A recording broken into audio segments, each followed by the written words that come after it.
continuando o vídeo, né? João capítulo 20, versículo 24 ao 29. Tomé, Tomé ali, ele vai dizer, eu não creio, eu não acredito. Então naquela hora que Tomé disse que não acredita, porque as testemunhas estão testemunhando a ressurreição, né? E Tomé é uma das testemunhas que não acreditou na ressurreição pela fé. Tomé precisou ver uma das testemunhas, né? Uma das testemunhas de Cristo foi Tomé. Então, um dos apóstolos, que é da testemunha da ressurreição, da testemunha, né? Porque as testemunhas, ela representa, cada apóstolo representa uma tribo de Israel, né? Gênesis capítulo 49, capítulo 50, cada apóstolo daquele representa uma tribo, né? São o número 12, o número 12 é simbólico na Bíblia. Então, cada um representa uma tribo ali.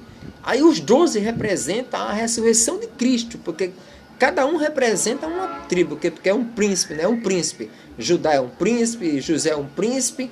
Então, um apóstolo é o príncipe, assim, tá ali um príncipe, um rei, né? Então, Pedro é um príncipe, Tomé é um príncipe, né? Aí tá lá Tomé.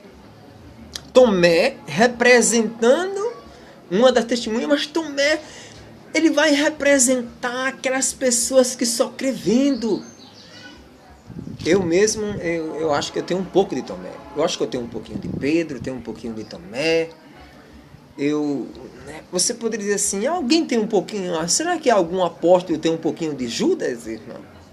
Não, eu acho que não. Porque eu vou dizer assim,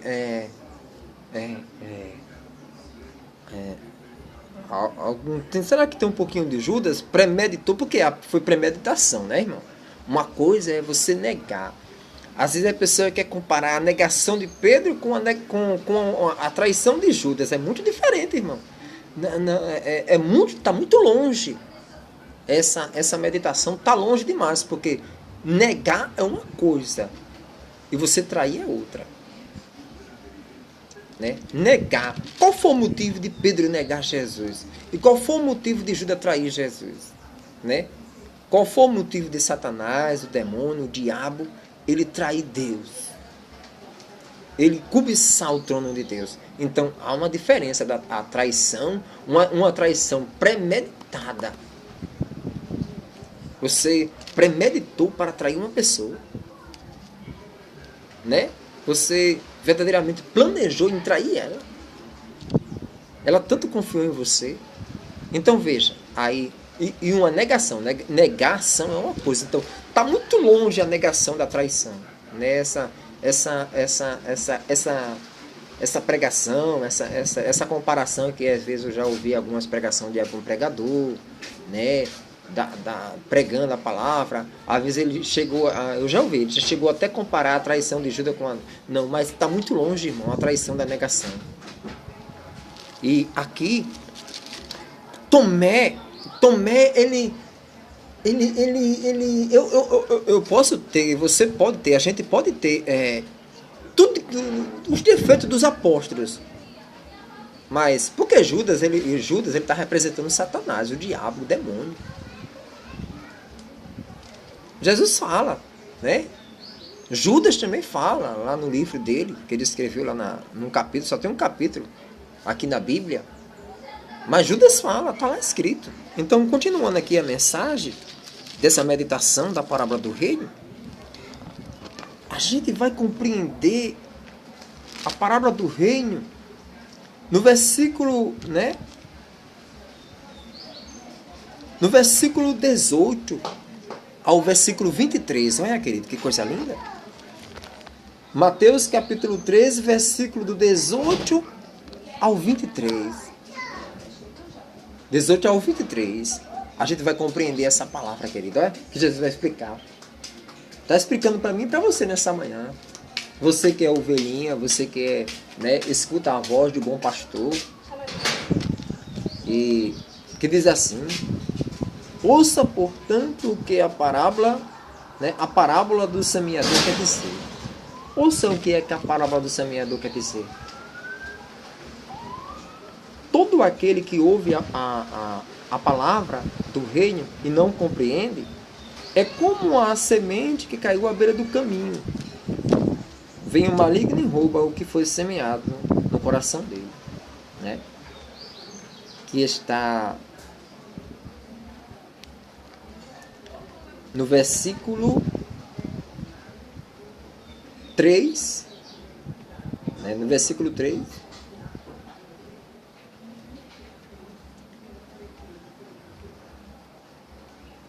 que fala, né? Está lá no versículo 3, né? Mateus capítulo 13, versículo 3.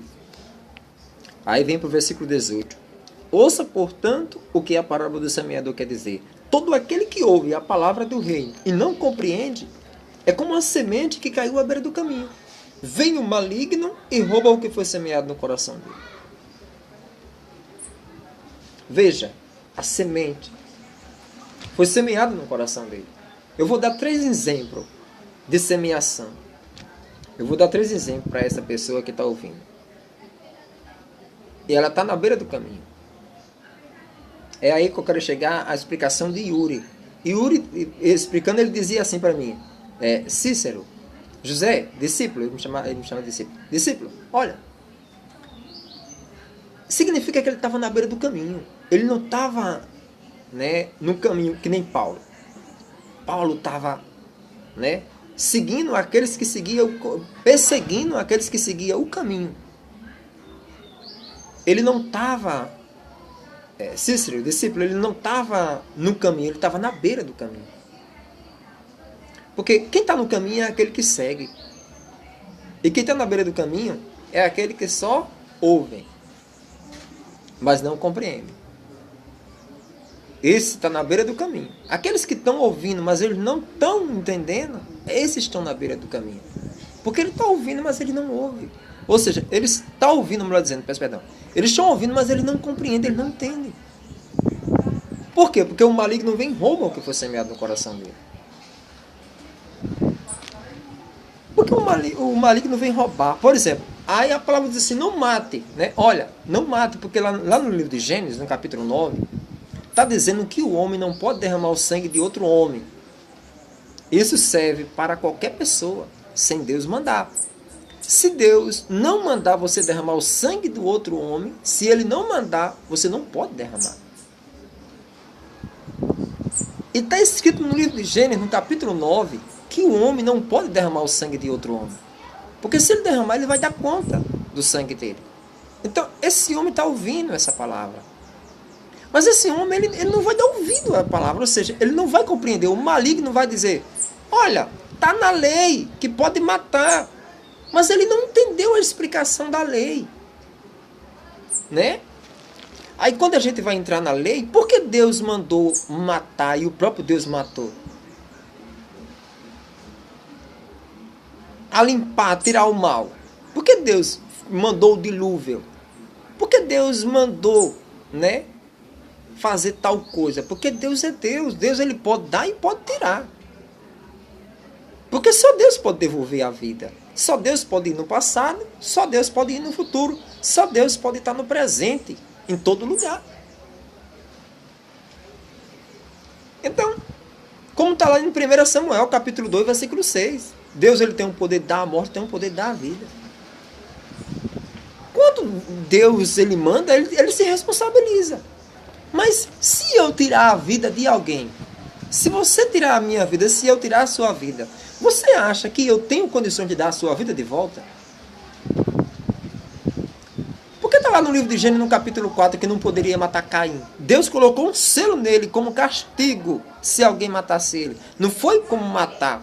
As pessoas interpretam assim, não, aquele que matasse Caim, que eu já ouvi uma pregação. Parece que eu já ouvi assim. Parece que a interpretação foi assim, se ele matasse Caim, aí ia morrer 7 pessoas da família dele. Não é assim. A interpretação não é assim.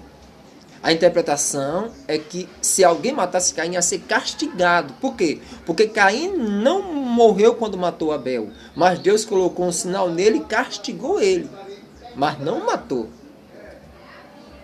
E se Deus não matou, ninguém poderia também tirar. Parece, se Caim matou o irmão, Se Deus colocou um selo, por isso que o número 7 é o número da perfeição. Aí se aperfeiçoa nessa hora. Aí eu compreender que a palavra diz, não mate, mas o maligno, como conhece todas as coisas, ele vai chegar nessa pessoa que está ouvindo a palavra e está na beira do caminho. O que é que ele vai dizer? Não mata.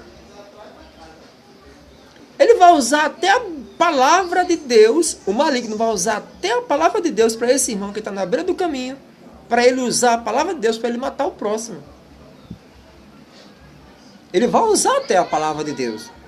Porque ele vai usar a lei. Não, mas está na lei. Né? Mas ele não entende como é, né? O que está na beira do caminho parece que não entendeu a lei. Parece que ele não compreendeu a lei.